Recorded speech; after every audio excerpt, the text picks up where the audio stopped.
Hey, so I have sort of a medical condition.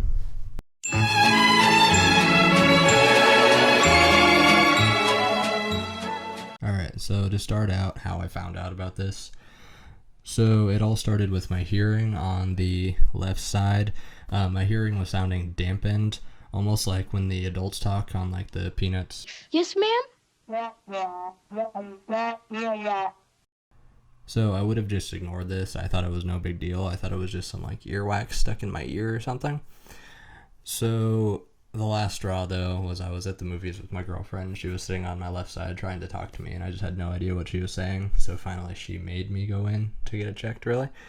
I went to the doctor. The doctor looked in there. He said, "Oh, you're all clear, actually. That's kind of strange." So he sent me to an ENT who also did some tests on my hearing and on my ear. And that didn't really check out either, so he sent me for an MRI scan, and then after my MRI scan, I was sent to a specialist after that. So my doctors after that have had to deliver not great news, but they've all been amazing and supportive throughout this entire thing, and I couldn't have asked for a better experience with it, really. Best case scenario anyway. So I was informed that I have an acoustic neuroma. An acoustic neuroma is a tumor that's basically growing off of one of the three nerves that connects the ear to the brain. And unfortunately, mine is on the larger side. And I'll go ahead and put that picture in now. It's probably going to go down there somewhere.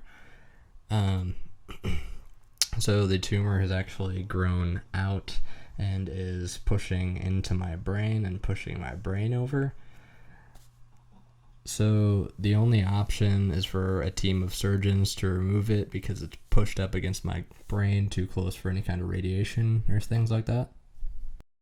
Hey, so a little side note that I forgot to mention in the rest of the video, actually, I just realized it upon editing it, that the cause of this tumor, or more or less the not cause of this tumor, is probably that I was born with it. Because of the size and my age, doctors are thinking that I was born with it and it's just grown over time, and that's why it's so big at this point.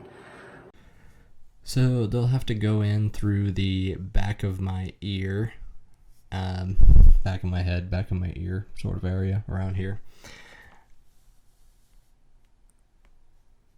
And unfortunately, with doing this, there will be no way of saving my hearing in that ear because of the way that they go in. Then the three surgeons will be working slowly over an 8-hour period, working really carefully, obviously. So they're working to preserve the other two nerves that are there, which are the left side facial nerve, which controls all facial movement on this half of my face, and also the balance nerve. The balance nerve isn't as important though, because they said no matter what happens to that one, basically I'll just adjust to it. So they're not as worried about that one. They're mainly worried about the facial nerve, me being able to move the left side of my face. Also, I just wanted to say this is a really rare thing. This isn't going to be common at all. And also, I'm kind of an interesting case of this too, being that my symptom was only the hearing loss in that left side, because doctors have been asking me like, oh, you're not having any like numbness in the left side of your face, or like chronic headaches or anything like that, any like pain, anything you can't feel or move on your face at all. And no, the only reason I went in was just for that left side hearing loss.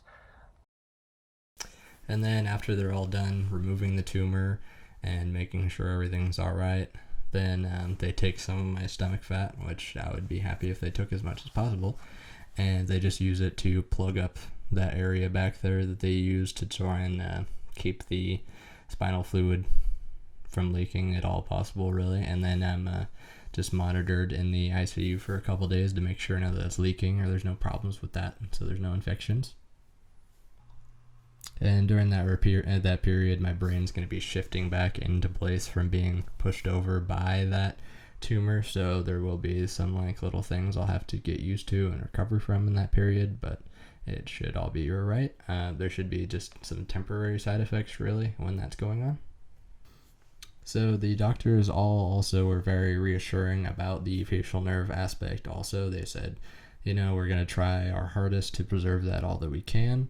And also, there's this cool post-surgery that they can do where they take some nerves out of my tongue that I guess aren't used or something like that, and they actually put them in my face so that I can move my face around again. So, that's cool. So, I have my surgery now in a couple days, and in this time, I have chosen a name for my tumor, because why not? I'm sure everyone would. And I'm calling it my dark passenger. I'm sorry, your dark what? My dark passenger. That's what I call my need to kill. So I'm a big fan of the show Dexter, and I thought it was fitting, really.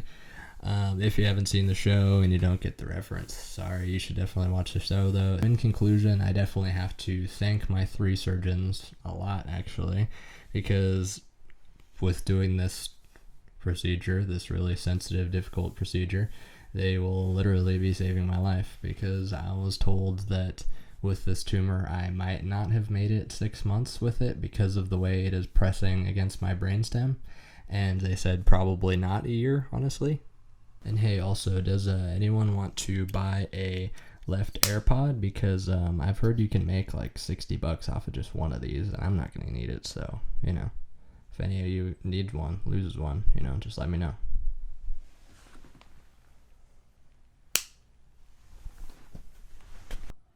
Also, I might make a follow-up video to this video later on in the hospital after my surgery and after I've started to recover.